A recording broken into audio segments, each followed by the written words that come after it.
about second breakfast. Time for second breakfast. What's up, everybody? Monster here from Breakdowns for Breakfast with another exciting episode of Second Breakfast for you.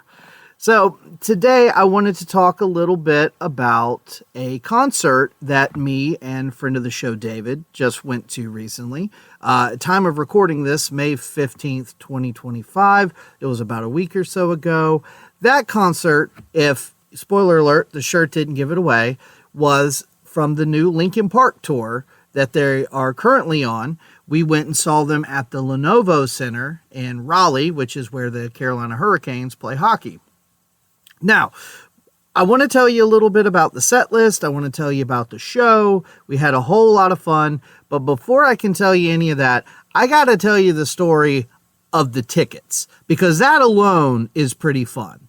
So I guess, okay, so let me start off by saying, I think I've already made most of my feelings clear about Linkin Park and about Emily Armstrong, but just to recap all that, because we did do an episode on the new album From Zero, we did do a little extra video about Emily Armstrong in general. Hell, we've even done a Dead Sarah episode, okay? So I don't know how much more I need to talk about this woman, but what I will say is, after listening to From Zero some more, and especially after this concert, and I'll get into that here in a minute, I am on board for Emily. I think she is a great singer. I think she holds her own. I think what she does on the new album is great. Me personally, I think, honestly, From Zero is probably my third favorite Linkin Park album, because to me, Hybrid Theory and Meteor are two of my favorite albums. They're great for me. And after that, they do some stuff here or there, like on Minutes to Midnight and The Hunting Party and Thousand Suns. Like, I've listened to all of them, like, bits and pieces, and none of them really, like, spoke to me the way those first couple records did. And for me, From Zero is as close to those first two records as I feel like they've been in a really long time. So I'm on board for Emily. I think she's really, really good, and I'll get into her some more as I go through the concert. Now, the story behind the tickets is pretty good. So my wife and I like to go to concerts, and I have a 6-year-old and a 3-year-old, and the 6-year-old is starting to enjoy going to concerts as well, which I love that. So we have been, a lot of bands announce tours all around the same time. So we were sort of debating, okay, which ones do we really want to go to? Which ones are we kind of okay missing? And the Linkin Park one was kind of an in-betweener. I wanted to see them. I have mentioned before that I have seen Linkin Park twice. I saw them in, it was 99 or 2000, and then again in 2003. So I'd seen them twice with Chester, and I loved both shows. So, but with the whole Emily thing, I was curious to see kind of what it would be like. So anyway, we decided that it just wasn't really in the cards. We financially and timing wise, it just wasn't, Okay, so fast forward a few weeks later after they announced this tour. I pick up my daughter from school, and I have it on the local rock station. And they mentioned that they are giving away tickets to the Linkin Park concert. One of those, be caller 10 and win tickets. So I tried. I think it was like caller 3 or something. And so, oh well. The next day, in the car at the same time, picking up the girl from school, and it says, be caller 10. So I called again, and I think this time I was like caller 6 or something. So this went on for like a couple more days. I'm in the car at the same time, call, whatever. And then I think it was the Wednesday or Thursday, I was caller 10, and I won 2 free tickets to the Linkin Park concert. Now, for anybody that's ever won tickets on the radio, you will know it's kind of a crapshoot. You kind of got a 50-50 chance that these tickets could be really, really good, or they're going to be really, really bad. And in my case, they were really, really bad. They were like section 330 something. They were like here's the rafters and here's the wall, and my seat is like up against it. So not great, but you know what? They were free. I'm in the door, whatever. Not going to complain about it. Now, Fast forward some more to, I actually ended up going to this concert with friend of the show, David, because I'm not going to air out his business, but super long story short, I was going to go with my brother and with our crappy tickets. And David hit me up and said that the person he was going to go with ended up it not working out. They weren't going to go, so I could go with him. Now, his tickets were like section 103, 106, something of that nature. Much, much better. So anyway, I ended up, my brother couldn't end up going anyway, but I was able to get my 2 tickets to somebody else who wasn't even going to be able to go until I gave him the tickets. So it all worked out. Everybody's happy, especially me and David, because we were much, much closer. So like, if this is the stage, we were like right over here, sort of. It's kind of hard to see depth on this thing. And if you're listening, God knows what you think I'm doing. But put it this way, we were lower, much lower, fairly close to the stage at a bit of an angle, but you could see everything perfectly. They were great seats. David, shout out to you, buddy. Thank you for letting me sit there instead of literally up against the wall in the rafters. So let me tell you a little bit about this set list. Like I said, this was my 3rd time seeing them, and a lot of time has passed since Meteora came out, so I had no idea what to expect on the set list. Funny side note, this was David's first time ever seeing Linkin Park. I really do feel for him. I hate that he never got to see them with Chester, but David, to his credit, is much more of a fan of some of these later records than I am. I think we both agree that From Zero with Emily on vocals is surprisingly good. Like, it's a great album, honestly. So we were both cool with whatever they were going to play from that, but he's much more on board for like 1,000 Suns and whatever the hell else goofy pop albums they put out in the, 2015, 17, whatever. So anyway, varying degrees here, and so I was excited just to see what this was going to be like. He was excited just to see Linkin Park for the first time ever. So we get there. We're running a little bit behind, so we kind of come in the middle of the opener. The opener is a guy named Grandson. I mean, for me and David, I would say don't waste your time. It's like a slightly more upbeat Imagine Dragons or something. Live, it was a little better because he had a live band and there were some chuggy riffs. But listening to the music on like Spotify and stuff, not a fan. I don't hate it. It's just not for me. But anyway, so he gets done, all the regular stuff's happening. And they're playing music, and the music's kind of silly. I heard like Eiffel 65, and I think we heard I'm Too Sexy for My Shirt and stuff, But then they put up like a little bit of like a countdown. And of course we got nervous because last time Linkin Park did a countdown, it was a shit show. But this time they put the countdown up and they start playing The Weatherman, which is probably the biggest song Dead Sarah ever had. So we thought that was pretty funny that was sort of the like last thing that they play. So anyway, the show is broken up into these like segments. And I don't necessarily know the significance of it, but it's kind of fun because in between each one of these segments, the lights go like completely down and they have these like this laser that like shoots into the stage. That's another thing. No pyro, there was no fire, but there was tons of lasers and really cool lights and stuff. And all of that was really fun to watch. So play The Weatherman. They do their little like intro thing and they come out to Somewhere I Belong, Lying From You, and Crawling. So the first 3 songs are all off of those first 2 albums. And I was very happy about that. After that is New Divide, which, big hit. And then they played The Emptiness Machine, which is, off of the new album. So nice mix of stuff, we're the first handful of songs there. I'm all in. And the energy is great. They are having a great time. They're playing well, all in. So then Act 2 starts and kind of do the same thing. You got the laser and everything.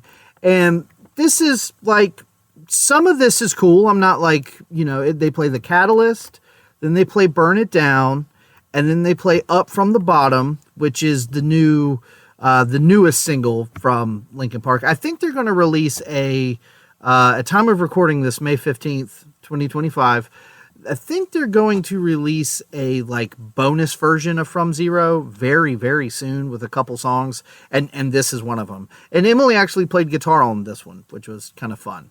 But then they played Where'd You Go, which is not for me. Like, it's a Fort Minor.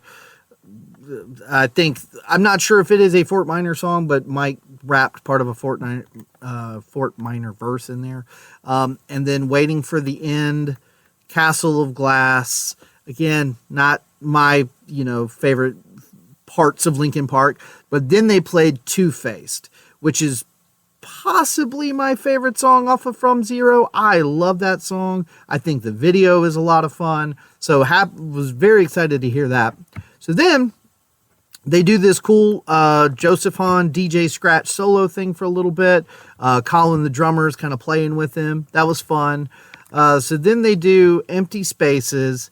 And then they did this kind of interesting thing where they blended a song called When They Come For Me with Remember the Name by Fort Minor. So, and what was fun about this one is Mike Shinoda actually goes out into the crowd and he's kind of like walking around and stuff.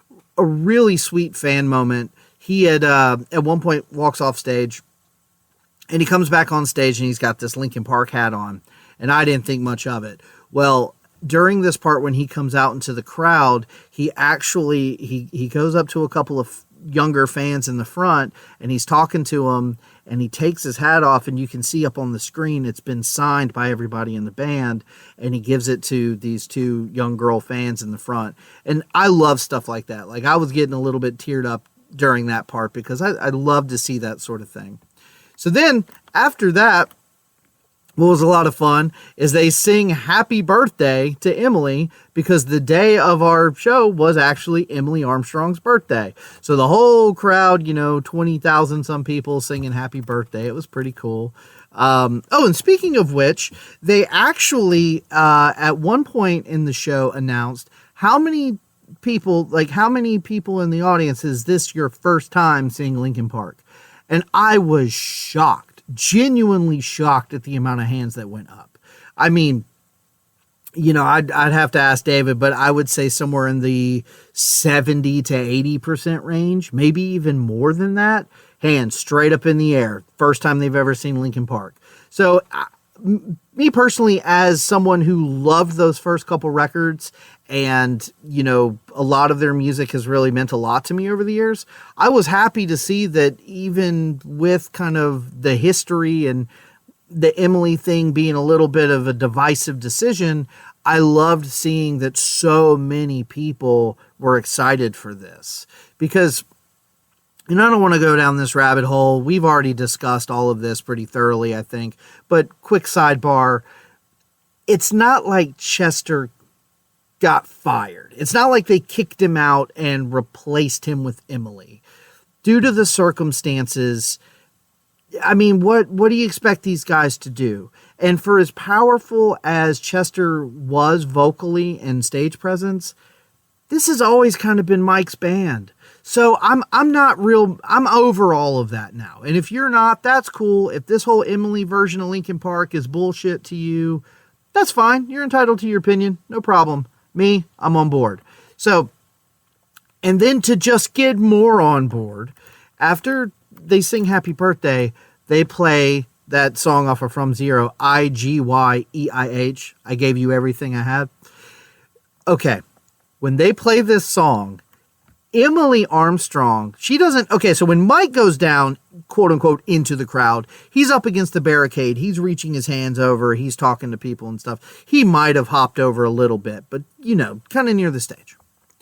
When they play this, Emily goes out into the pit. Like, she gets over the barricade and goes like 20, 30 people deep into the actual pit that was happening. And she's down there, and you could, like where we were, you could clearly see her little blonde head bobbing around all these dudes. And I mean, they're shoving her, she's shoving them back. It was like, this is cool, man. Like, it was so much fun. It was such a humbling thing to see her go down in there.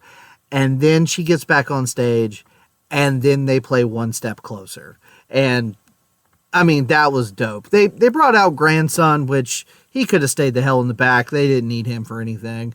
But, you know, they threw down on One Step Closer. They kind of added a little extra jam to it, which I thought was a lot of fun. So now they kind of take a little bit of this like break, and they come out for the third act, and they play Lost, which was fine. Then they played Stained, which is not one of my favorites off of From Zero, but it's fine. And then they played What I've Done, which is, you know, of course they did.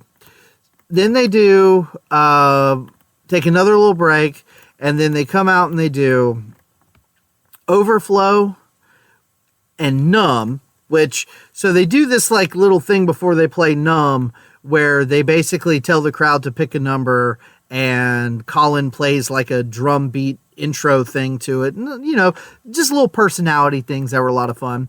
Speaking of personality things, throughout the show, Joseph Hahn is walking around with a video camera, and sometimes that's being like broadcast like on the big screens above the stage. And so that's kind of cute and fun. I can't remember. This might have been around the time.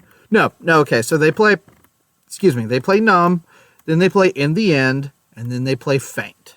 So needless to say, the crowd is going nuts, and they take another little break. And when they come back out this time, Mike and Emily are both wearing Carolina Hurricanes jerseys. And, of course, the crowd goes absolutely bonkers. Now, if you follow Linkin Park on Instagram, they post like 5 to 10 pictures from every one of these shows. And so there's a handful of pictures from this one. And there's this super cool shot from the back of the stage out facing the crowd where Mike and Emily are standing side by side, and they have their Hurricanes jerseys on. Super dope picture. Very, very cool. Now, this set was very cool. So this is how I kept telling David, like, okay, of course they're going to play One Step Closer.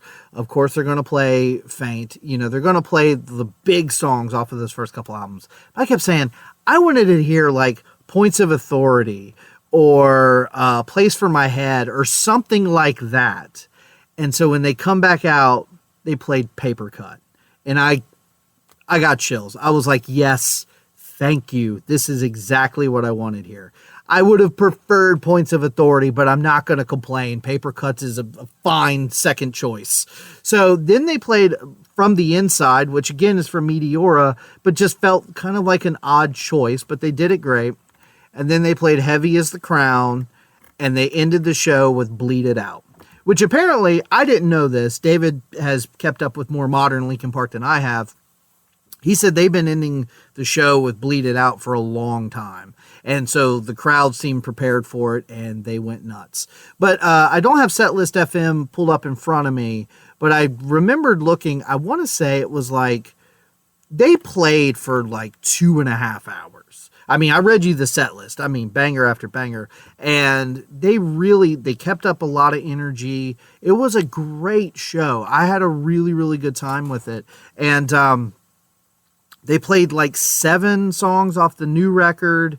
And then like between Hybrid Theory and Meteora, like 9 or 10. So it was like, yes. And then like 1 song from 1,000 Suns, 1 song from Hunting Party, and then, you know, the 2 Transformers songs. So it was like, yeah, that's what I wanted. So for me, I had a great time. I'm not going to sit here and debate the whole Emily thing anymore. I'm past all that. All I'm going to say is I was super glad I went. They put on a hell of a show. Me and David had a great time. If you're on the fence about the Emily and the new Linkin Park stuff, I think if you saw them live, a lot of that would get laid to rest. Because Emily holds her own.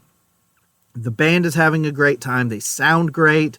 There was a couple of technical difficulty things. At one point, Mike was playing guitar and his guitar cut out on him, and he's all smiles, fixing it, running around. I mean, it was a really, really good show. So just wanted to tell everybody my my Linkin Park tour story there.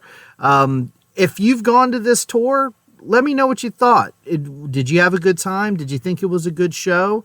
Are you still like Camp Chester, I refuse to accept the new Linkin Park? If that's you, that's fine. Whatever you're into.